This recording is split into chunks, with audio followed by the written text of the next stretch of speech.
بسم الله الرحمن الرحيم سبح اسم ربك الأعلى الذي خلق فسوى والذي قدر فهدى والذي أخرج المرعى فجعله غثاء أحوى سنقرئك فلا تنسى إلا ما شاء الله إنه يعلم الجهر وما يخفى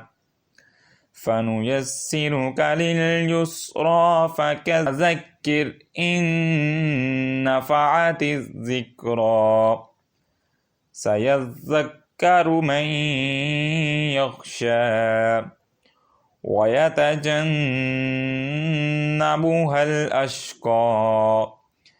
الذي يصلى النار الكبرى ثم لا يموت فيها ولا يحيا قد أفلح من تزكى وذكر اسم ربه فصلى بل تؤثرون الحياة الدنيا والآخرة خير